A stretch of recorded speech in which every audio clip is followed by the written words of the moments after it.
भारत सरकार के संस्कृति मंत्रालय से संबद्ध भारतीय राष्ट्रीय अभिलेखागार के पास लगभग 34 करोड़ महत्वपूर्ण पृष्ठों का संग्रह है। एनएआई की योजना अपने सभी संग्रहों को डिजिटल में परिवर्तित करने और उन्हें समाज के लिए ऑनलाइन सुलभ बनाने की है, जिसके तहत पिछले 3 वर्षों में भारतीय राष्ट्रीय अभिलेखागार ने अपने अभिलेखों के 4.5 करोड़ पृष्ठों के डिजिटलीकरण का पहला चरण पूरा कर लिया है।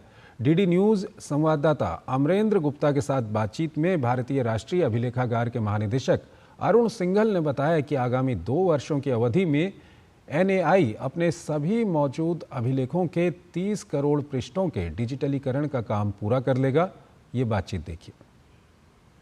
भारत की एक गौरवशाली यात्रा रही और भारत के गौरव को देश के साथ दुनिया के लोग समझे और देखे, ऐसे में प्रधानमंत्री नरेंद्र मोदी ने और उनकी सरकार ने कई इनिशिएटिव लिए हैं और मिनिस्ट्री ऑफ कल्चर के द्वारा कई सारे लगातार इनिशिएटिव बीते सालों में लिए गए हैं। हमारे साथ अरुण सिंघल जी हैं जो डीजी हैं नेशनल आर्काइव ऑफ इंडिया के। सर, दूरदर्शन पर आपको बहुत बहुत स्वागत है। सर, बहुत बहुत धन्यवाद।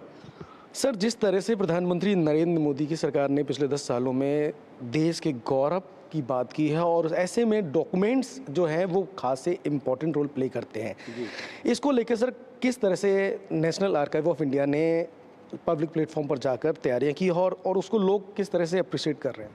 राष्ट्रीय अभिलेखागार में करीब 70 लाख डॉक्यूमेंट्स हैं हमारे पास और सबसे पुराने जो हैं वो लगभग 1300 साल पुराने हैं। तो सैकड़ों साल की जो धरोहर है वो हमारे पास यहाँ पे सुरक्षित है और 70 लाख डॉक्यूमेंट्स, करीब 34 करोड़ पेज हैं। इतने पेजेस पढ़ना जो है असाध्य कार्य है, बहुत मुश्किल कार्य है। तो आजकल हमारा पूरा जोर जो है वो डिजिटाइजेशन पे है।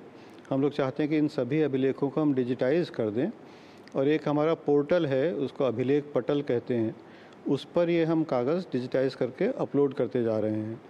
तो आज की तारीख में अभिलेख पटल पे लगभग 5.5 करोड़ पेजेस हैं और जैसे मैंने बताया टोटल हमारे पास करीब 34 करोड़ पेजेस हैं, उसमें से 5.5 करोड़ हम अपलोड कर चुके हैं। सिंगल क्लिक पे सारे डॉक्यूमेंट उनके सामने आ जाए, इसको लेके जो बड़े इनिशिएटिव्स है वो क्या है? जैसे जैसे हम डिजिटाइज करते जा रहे हैं उसके बाद आर्टिफिशियल इंटेलिजेंस का इस्तेमाल हम लोग बड़े तरीके से कर पाएंगे और इस बारे में ओपन एआई से, गूगल से, इन सब कंपनियों से चर्चा ऑलरेडी चल रही है हम लोगों की। एआई के माध्यम से जैसे आपने कहा कि एक क्लिक दबाएं और कुछ बड़ा अच्छा सा आ जाए, तो एआई इस सब को लेके एक छोटी सी आपको फिल्म बना के दिखा सकती है जो रोचक लगेगी। राष्ट्रीय अभिलेखागार में जो डॉक्यूमेंट्स हैं उनको आर्काइव करने की कोशिश की जा रही है। ऐसे में ये उम्मीद करनी चाहिए कि आने वाले समय में जो देश का गौरवशाली इतिहास है वो जन जन तक पहुंचेगा। जितने भी अभिलेख हमारे पास हैं वो सब जन सामान्य के देखने के लिए हैं और हमारे अभिलेख पटल पर या रिसर्च रूम में कागज़ों को देखने के लिए ना कोई फ़ीस है, ना कोई रुकावट है, कोई भी आदमी देख सकता है। और यही हमारा प्रयास है कि आगे आगे प्रचार प्रसार ज़्यादा करें, आउटरीच एक्टिविटीज़ को बढ़ाएं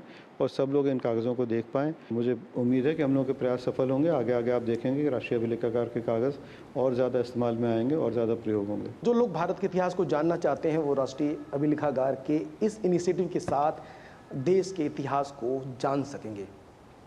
कैमरामैन शंभुनाथ के साथ अमरेंद्र गुप्ता, डीडी न्यूज़, दिल्ली।